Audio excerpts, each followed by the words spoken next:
साथियों, सूर्य नगरी Uniqlo classes के यूट्यूब चैनल पर मैं उर्मिला राठी आपका हार्दिक स्वागत और अभिनंदन करती हूँ। बात कर रहे हैं हम लोग टॉट की ना, टॉट वाला अपना टॉपिक चल रहा था टॉट का, उसी को हम लोग कंटिन्यू करेंगे। मेरे हाथ से अक्सर ना पेन गायब हो जाता, रह जाता है, ये रहा। चलिए, तो जैसे कि लास्ट लेक्चर में अपन ने पढ़ रहे थे, डिफेंसेस पढ़ रहे थे हम लोग कि जनरल डिफेंस क्या है।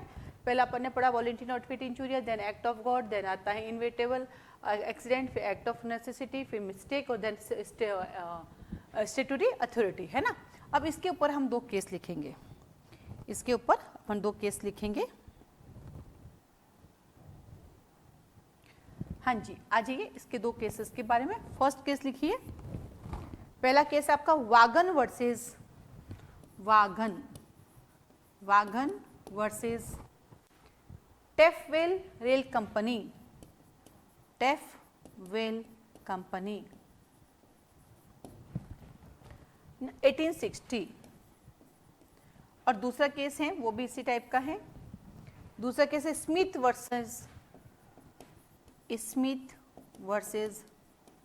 London, Smith versus London and south west rail company, London and south west rail company, ठीक है। और ईयर है आपका 1870। देखिए, जब रेल चलती है, पहले तो रेल किसका है, रेल जो है, देखिए रेल जो है अपनी सेंट्रल गवर्नमेंट की अथॉरिटी है, ठीक है। रेल सेंट्रल गवर्नमेंट की अथॉरिटी है, अगर रेल से कोई नुकसान होता है तो सेंट्रल गवर्नमेंट लायबल होती है।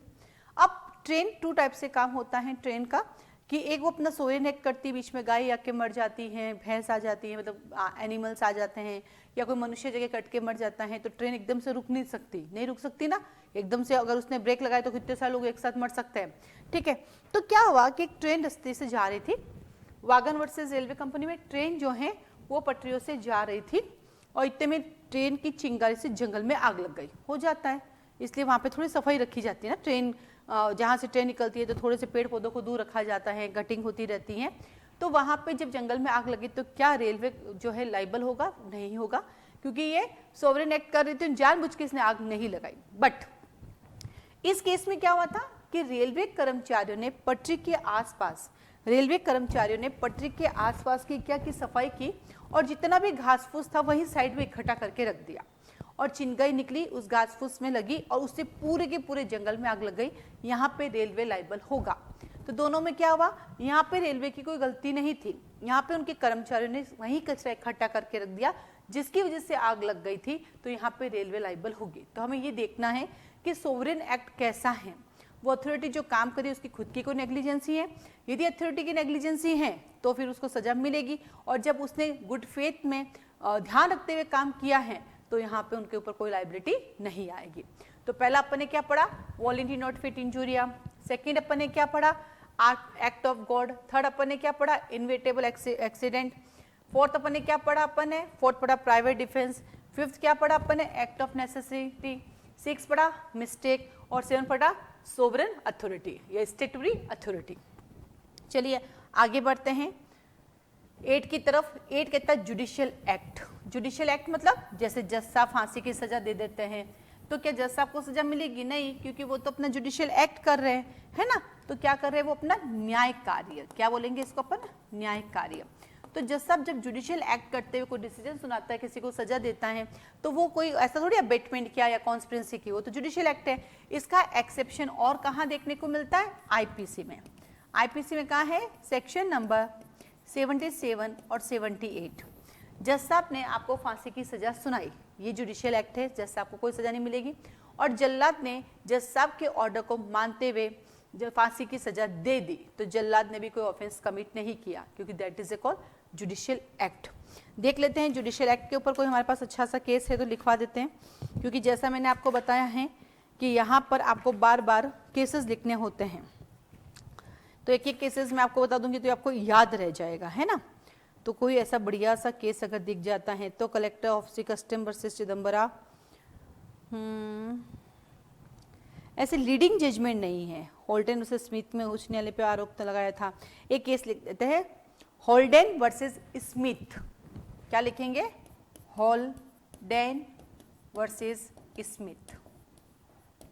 ये जुडिशियल एक्ट से रिलेटेड एक केस है, बस इसको इस तरह याद रख लें, क्योंकि होता क्या है जैसे कुछ केसेस होते हैं जो हमेशा याद रहते हैं, ठीक है। कुछ ऐसे अपने केस होते हैं जो लीडिंग होते हैं, जो चेक करने वाले को भी पता होते हैं। कुछ ऐसे होते हैं जो मन से बना के लिखते हैं तो उसका कोई लेना देना नहीं है, तो इसके साथ आप एक लिख देना, होल्डेन वर्सेस स्मिथ। फिर आता है आपके पास एग्जीक्यूटिव अथॉरिटी। कौन सी अथॉरिटी आती है हमारे पास? एग्जीक्यूटिव अथॉरिटी आती है। हमारे पास दो तरह के काम होते हैं, एक हमारे पास काम होता है जो जुडिशियल करती है और एक हमारे पास काम होता है जो कार्यपालक करती है। तो ये हमारे पास एग्जीक्यूटिव अथॉरिटी जो है वो किसकी बात करती है? कार्यपालक अथॉरिटी की, कार्यपालक प्राधिकारी।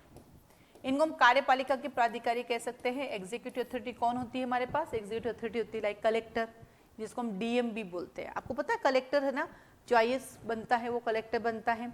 जब कलेक्टर जुडिशियल वर्क करता है ना उसको डीएम बोलते हैं, डिस्ट्रिक्ट मजिस्ट्रेट। तो लॉ के अंदर कलेक्टर जब भी जुडिशरी काम करता है तो उसको डीएम डिस्ट्रिक्ट मजिस्ट्रेट बोलते हैं। तो कलेक्टर अपने अथॉरिटी में रहकर कोई भी कार्य करता है और इसे आम जनता को कोई तरह का नुकसान होता है तो कलेक्टर या सरकार लायबल नहीं होगी, क्योंकि वो तो अपना काम कर रहे थे। अगर आप बीच में आए हैं तो उनकी गलती नहीं होगी। तो लिख दीजिए जुडिशियल एक्ट, इसको हम एग्जीक्यूटिव अथॉरिटी को हम क्वाजी जुडिशियल एक्ट भी कह सकते हैं। जैसे ये जुडिशियल एक्ट था ना, अच्छा ये यहाँ पर आ गए क्वाजी, तो पहले एग्जीक्यूटिव कर लेते हैं। तो ये कार्यपालिका अधिकारियों के कार्य हैं जो अपने काम कर रहे हैं, वहां पे आपको डिफरेंस मिलेगा। अब आता है क्वाजी जुडिशियल एक्ट, अर्ध न्यायिक कार्य। क्या बोलेंगे इसको?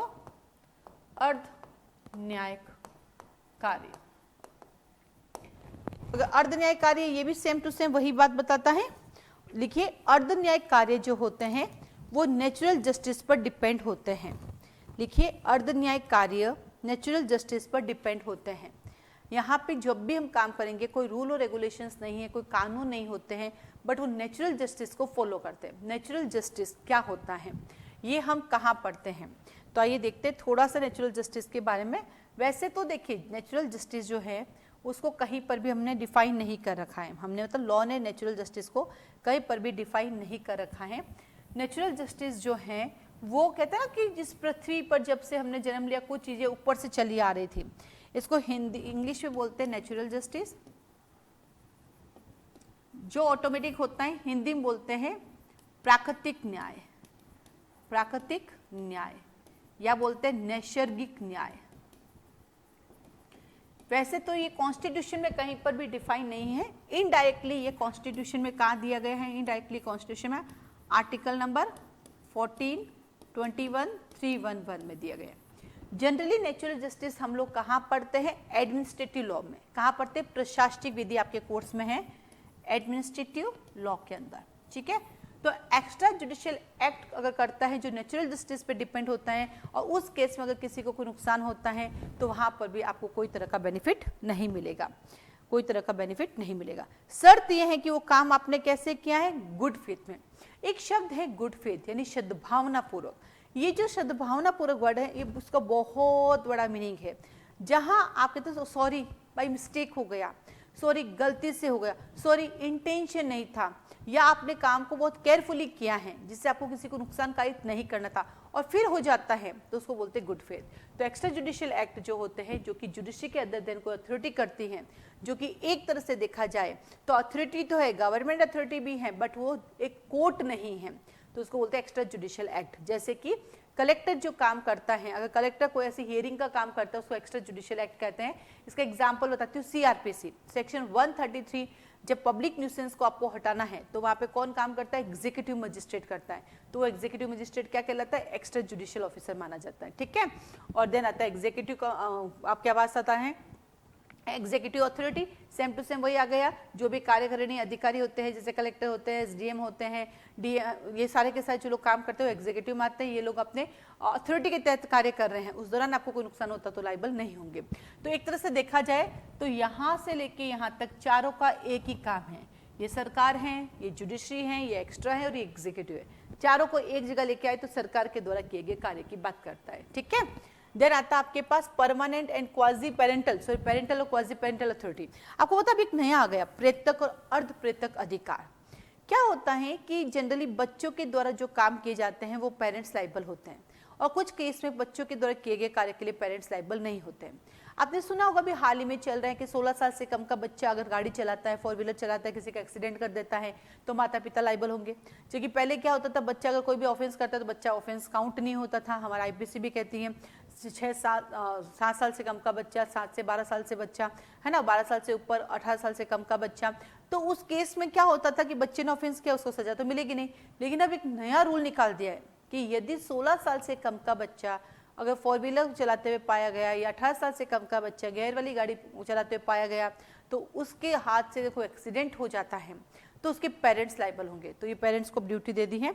तो यहाँ पर भी ये कहता है प्रेतक और अर्धप्रेतक अधिकार, पिता माता अपने पुत्र को सुरक्षा सुधार के लिए कार्य कर सकते हैं। क्या कहा, यहाँ आपको एग्जेम्पशन क्या मिलता है कि ये हिंदी में लिखिए, इसको हिंदी में लिखेंगे प्रेतक और अर्धप्रेतक अधिकार, प्रेतक एवं अर्धप्रेतक अधिकार। क्या कहता है कि जब स्कूल में बच्चे को भेजा जाता है तो पेरेंट्स आपको एक राइट प्रोवाइड कराता है कि जब जब जरूरत पड़े तो मेरे बच्चे को सुधारने के लिए, अगर आपको डांटना तब डांट भी सकते हैं, आपको मारपीट करनी है तो आप नॉर्मल मारपीट भी कर सकते हैं। तो स्कूल में जब टीचर के द्वारा डांटा जाता है तो वो डिफेमेशन नहीं है। स्कूल में बच्चों को सुधारने के लिए अगर थोड़ी सी उसके डंडे की मार पड़ी जाती है तो वो भी ऑफेंस नहीं होगा और वो एग्जेम्पशन होगा। हाँ, अति हर चीज की खराब है, जितना राइट हमने आपको दिया उससे ज्यादा राइट यूज करोगे तो सजा मिलेगी, अन्यथा टीचर्स को, गुरु को अपने बच्चों को सुधारने का अधिकार होता है। इवन तो माता पिता भी अपने बच्चों को सुधारने के लिए मारपीट कर सकते हैं, वहां पे कोई तरह की केस नहीं बनाया जाएगा। उसके बाद आता है आपके पास, अगला आता है एक्सरसाइज कॉमन राइट्स। सामान्य अधिकारों का प्रयोग करते हुए क्या कहा, आप अपने सामान्य अधिकारों का प्रयोग कर रहे हैं और उसकी जिससे कोई नुकसान हो जाता है तो यहाँ पे आपको कोई बेनिफिट नहीं मिलेगा, यानी क्षति के बिना हानि। इट्स मीन, इसका मतलब होता है, पहले तो हिंदी में लिखो एक्सरसाइज कॉमन राइट्स, हिंदी में लिखो सामान्य अधिकारों का प्रयोग, सामान्य अधिकारों का प्रयोग। जैसे आप बिजनेस कर रहे हैं और आपके सामने ही सेम उसी सामान का कोई और बिजनेस स्टार्ट हो जाता है जिससे आपको नुकसान होता है, तो क्या आप उस पर केस कर सकते हैं? नहीं। जब तक आपकी लीगल राइट का वॉयलेशन नहीं होगा, जब तक आपके विधिक अधिकारों का उल्लंघन नहीं होगा, तब तक आप नहीं आ सकते। तो इसको लिख दो, जब कॉमन राइट का कोई भी वॉयलेशन होता है तो उसके लिए कोई कंपनसेशन आपको नहीं मिलेगा। ठीक वैसे लीगल राइट, जैसा अपन ने पढ़ा था डेमिनेंस एंड इंजुरी, इंजुरियस एंड डेमिनेंट, तो डेमिनेंस एंड इंजुरी के अंदर आपको हानि तो हुई बट आपको लीगल डैमेज नहीं हुआ है, तो वहां पे आपको कोई तरह का कंपनसेशन नहीं मिलेगा, कोई सूट इंस्टीट्यूट नहीं किया जाएगा। तो क्या कहता है 7 स्टैट्यूटरी अथॉरिटी, 8 कहता है जुडिशियल एक्ट, 9 कहता है क्वाजी जुडिशियल, 10 कहता है एग्जीक्यूटिव, 11 कहता है पेरेंटल एंड क्वाजी पेरेंटल और 12 कहता है एक्सरसाइज कॉमन राइट्स। नाउ 13 कहता है एक्ट्स कॉजिंग स्लाइट हार्म। सुना कभी? विधि तुच्छ बातों पे ध्यान नहीं देती, छोटी मोटी बातों पे विधि ध्यान नहीं देती। मेरी बेटी का नाम विधि है, ठीक है, और हम हमेशा विधि को समझाते हैं, जब घर में बच्चे आपस में लड़ते हैं तो विधि को ये समझाते हैं विधि तुच्छ बातों पे ध्यान नहीं देती। अपनी बेटी का नाम मैंने विधि रखा है तो विधि तुच्छ बातों पे ध्यान नहीं देती, तो आधी लड़ाई खुद ही खत्म हो जाती है ना। ये पढ़ते हम कहाँ पे पढ़ते हैं? Section number 95 IPC. आईपीसी 95 भी यही कहता है, क्योंकि देखो टॉट और आईपीसी काफी मिलता जुलता है। जब आप टॉट पढ़ेंगे आईपीसी पढ़ेंगे तो आपको लगेगा ये तो पहले भी देखा, बस आईपीसी में पनिशमेंट आ जाता है, टॉट में पनिशमेंट नहीं होता है। बाकी आईपीसी में फाइन देते हैं तो यहाँ पे कंपनसेशन देते हैं, और आईपीसी की फाइन को भी कंपनसेशन के रूप में तो यूज किया जाता है, और किस रूप में यूज किया जाता है ना। तो काफी चीजें इसमें मिलती जुलती भी है इसके अंदर, ठीक है। तो क्या कहा, एक्ट्स कॉजिंग स्लाइट हार्म, किसी को नॉर्मली थप्पड़ मार देना, ऐसे केस नहीं बनेंगे, तो इसको कहते हैं हिंदी में तुच्छ बात, है ना, तुच्छ हानि पहुंचाने वाले कार्य। लिखो तुच्छ हानि पहुंचाने वाले कार्य, और आगे लिख दीजिए विधि तुच्छ बातों पर ध्यान नहीं देती। इसके ऊपर एक लैटिन मैगजीम भी है, लिख लेते हैं सभी जने। इसके ऊपर एक लैटिन मैगजीम है जो आपको लिखना है, अपने एग्जाम में आते हैं लैटिन मैगजीम, है ना। तो लिखिए डी मिनिमस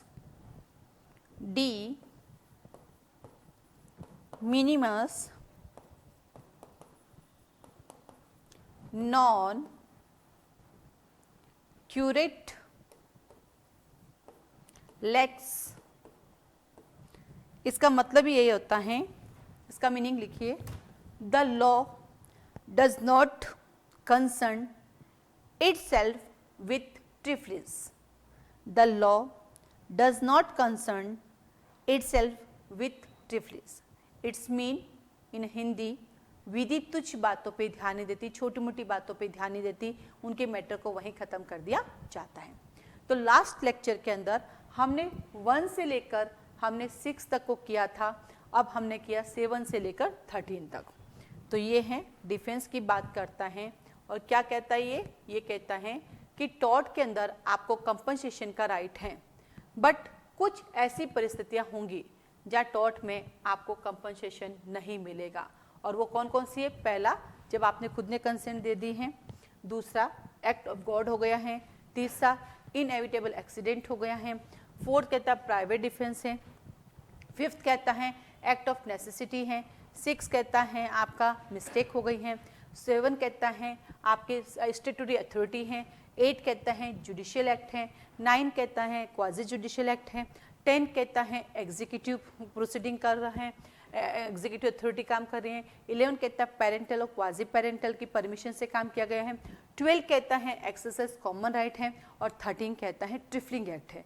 तो इन कंडीशन में इससे ज़्यादा भी हो सकते हैं, पर मिनिमम इतने हैं जहाँ पर आपको कोई तरह का राइट डैमेज नहीं हो रहा है, तो कोई तरह के आपको कंपनसेशन या कोई तरह का लीगल राइट डैमेज नहीं होने पर सूट करने का अधिकार नहीं मिलेगा। ये पूरा का पूरा क्वेश्चन आपके 15 मार्क्स का आता है। तो विद केस लॉज आपको सुंदर सा लिखना, आराम से 5 से 6 पेज आप भर देंगे। ठीक है, फिर नेक्स्ट वीडियो में नेक्स्ट क्वेश्चन के साथ मैं आपके सामने आऊँगी। आज के लिए धन्यवाद।